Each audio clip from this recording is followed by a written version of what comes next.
All right, so what do we got this time?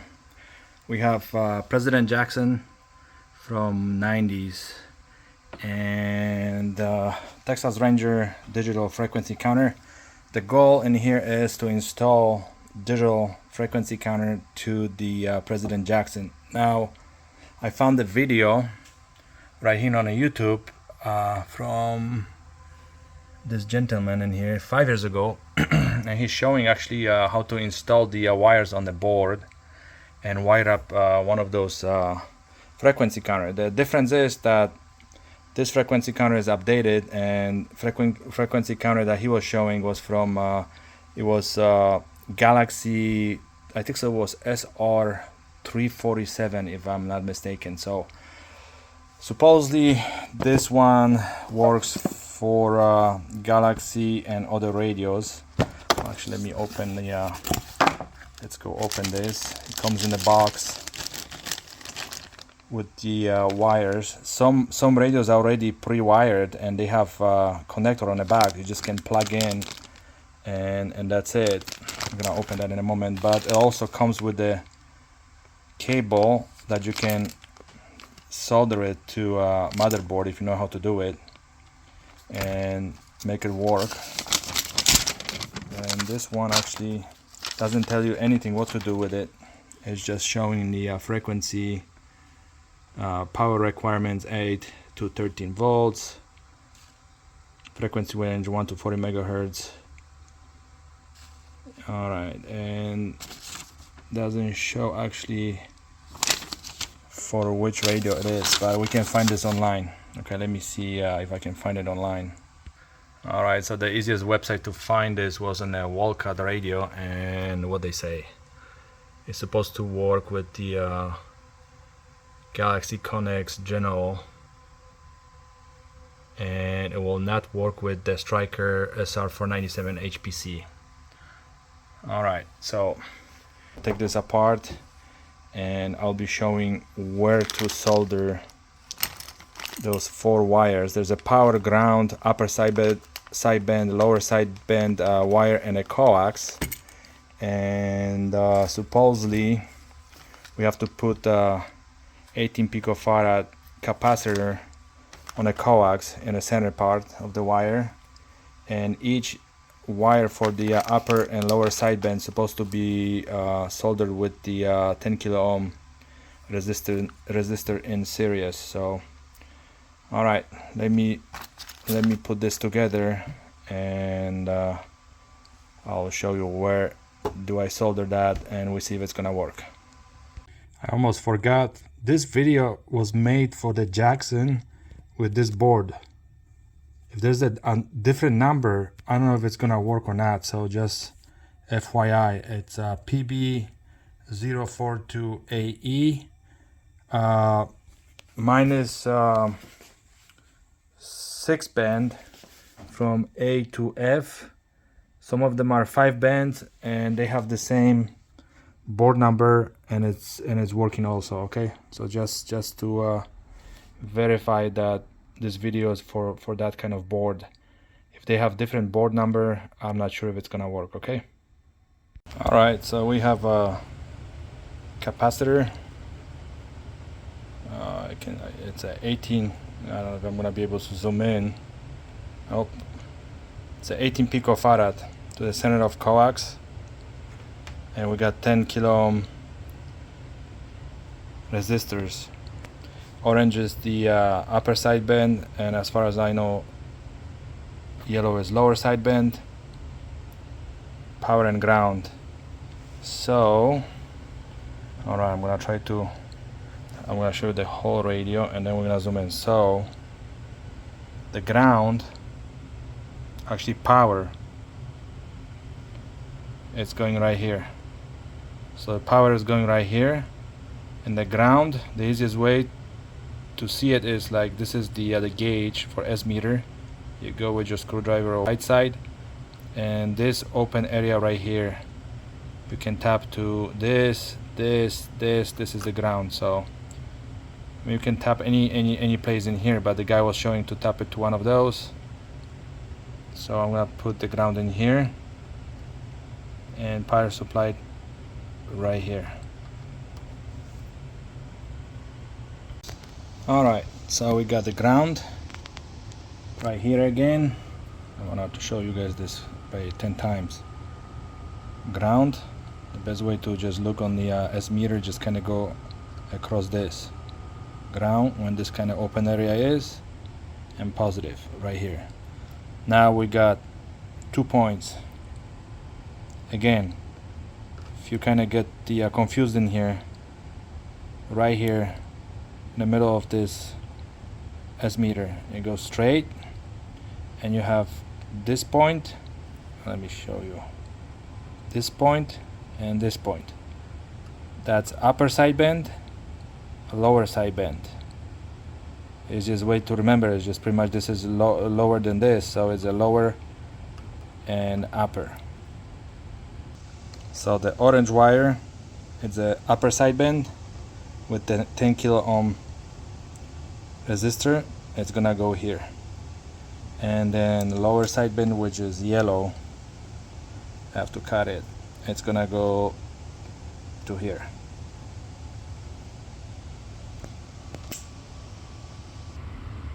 Alright, I can't guarantee that this is not gonna zoom out. I'm gonna try to put a little bit dab of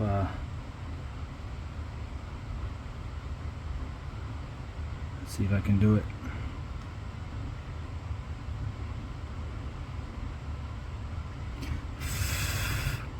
Alright, so that's the orange one,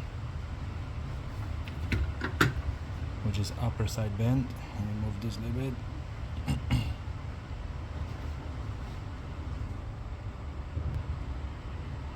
Now we're gonna do the yellow wire.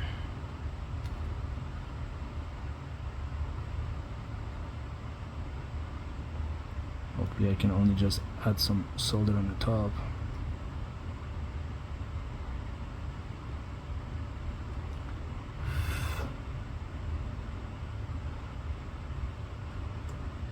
Alright.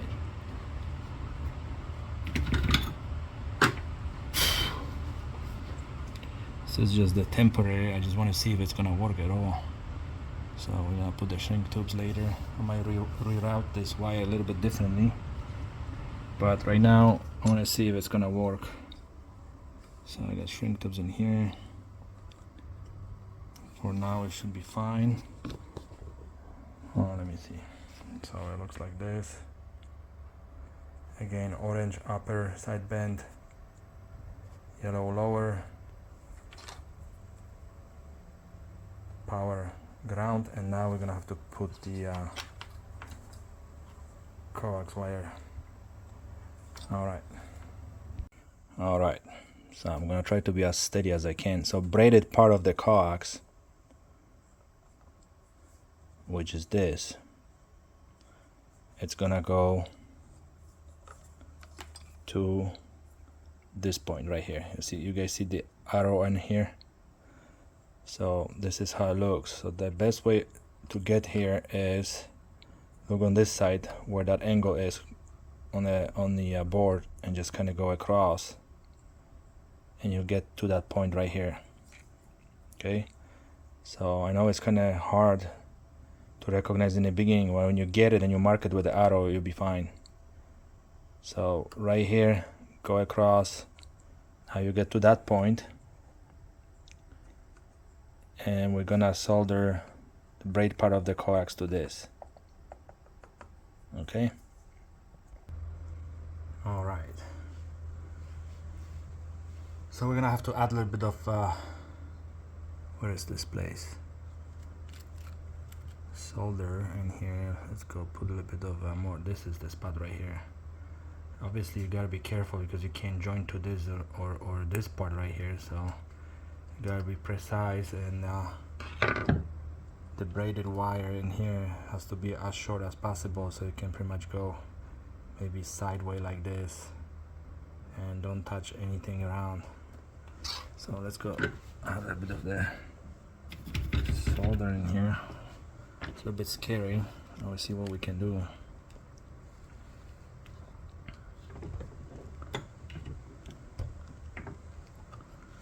Well, maybe we can warm it up in here on this side.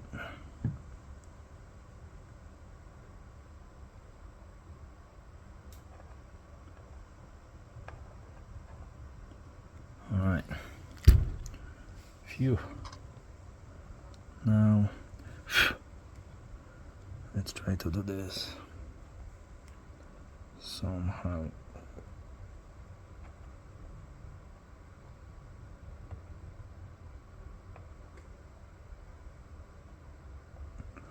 Let's see. I can see, but okay, that's good. Kind of looks like I touched the other solder in here, but it's not touching. I can see the gap in here, so it's all good. All right, now we have to attach the capacitor. Let me zoom out and I'll show you where. All right, so the braided part was here. The easiest way to figure out is you can see two lines. There's another soldering point which is not touching. Just make sure that you're not touching with the wire or anything. And then pick up, which is the center of the coax where the capacitor is, 18 picofarad again. It's gonna go right here. So when you zoom out, let me try to zoom out. I see the whole radio. Again, go from here, from that corner to the side, right here, and then pick up goes right here. You guys can see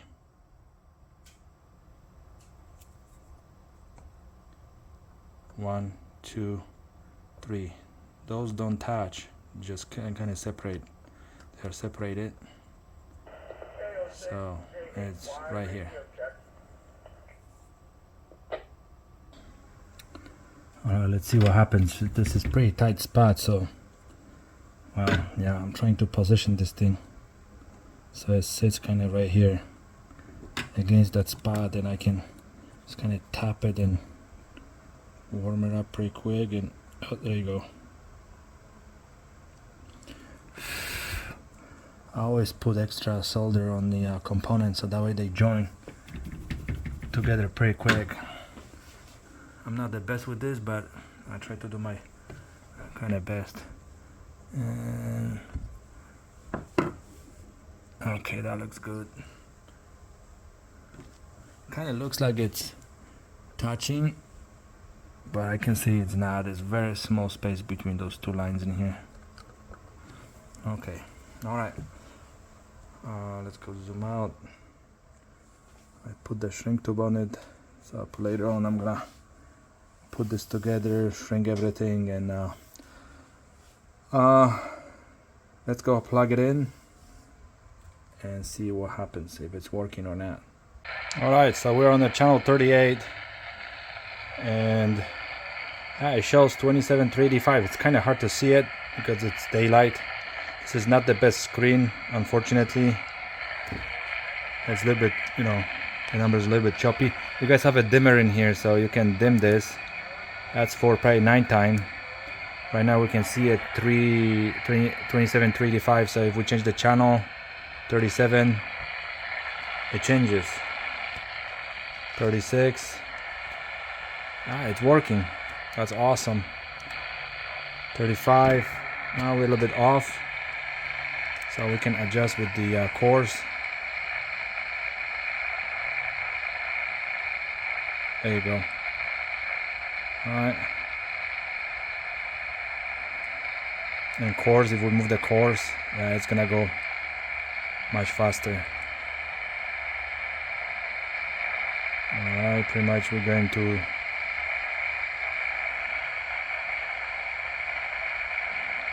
those radios are drifting a little bit, so it's not warmed up yet, but I can see while I'm moving I can adjust it. There you go. So 35. Oh man. 27345. Waving a hand that I'm gonna sit down and read them out. Hey, Paul Cowan. Alright. Yes, sir. That's the low sideband. I'm located in North California. Yeah, we're getting some skip actually, slowly, local and a skip. National Airport. Yeah, you got a good station. Top of the Let me go to afternoon to you. AM. Oh boy. 3, 4. Nothing on a 6.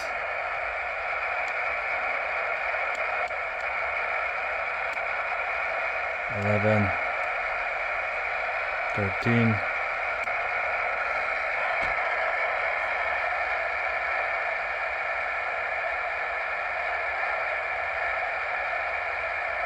Course. There you go. 27,135. If we put 10 kilohertz, it goes up.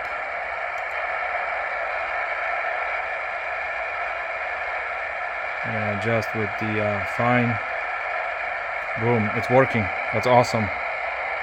Channel 15, 16, 17, 18, 20, 21, 22, 23, 25, 26, 27. Alright, let's go to 38 again. Alright, obviously it's somebody's on the SSB. Now we're gonna have to adjust again, which is normal. A little bit like 11 o'clock right now.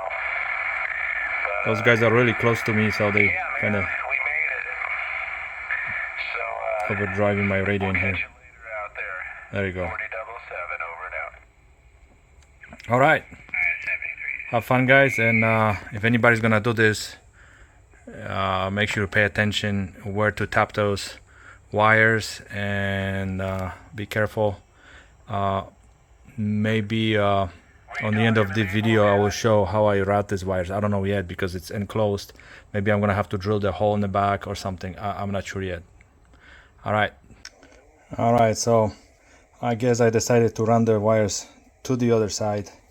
I was looking on every possible way to run those wires without making this look like you know, somebody just butchered this thing. So yeah, I ran the wires in here, and I should run the wires before I drill the hole. So I'm gonna drill the hole. There's a spot in here which is on this side right here. I think so, it's like 6 millimeter or something. I have a bushing in here, like a grommet actually, but I pack it like this. I bought this in the store Marvac. You guys can scan this with the phone on a screen if you need one like this. You can buy it online. So yeah, I'm gonna put this somewhere right here, I think, and just run the wires through. Now I will separate those pins, so take the pictures how the wires are going, and you can push. You know what, let me get the stand for the phone. Alright, so what you guys can do, either run, obviously you guys can run the wires before, make the hole in the radio and run the wires. But if you run the wires before the soldering, then obviously you're not gonna have that problem. I was gonna desolder that again, but I decided not to desolder. I'm just gonna pull these wires and then I'm gonna run it through the chassis, and then it's gonna be like this, and I might secure the wires in here with the hot glue or something. We'll see how it goes. So alright, so I guess I'm gonna put the grommet right here. 8 millimeter drill around right here, and we're gonna put that in. Alright, we got the hole. That's how it looks from the other side, right there. And now we're gonna put the grommet right here. All right, doesn't look that bad actually. It's on both sides when flash. So now we're just gonna put those wires through. Let's see. All right, let me put those wires through. Put the plug in back, and we'll see how it goes. All right, so that's how it's gonna be for now. You can plug that in. Actually, that grommet, if you drill the hole 8mm, you have to push it quite hard, and when it goes in, it holds the wires pretty nicely inside. And I just put the zip tie in here to the other wires, so actually it's sitting pretty strong. So then we can plug this in and just route it whatever you want. So all right, that's it. Thanks guys. 73.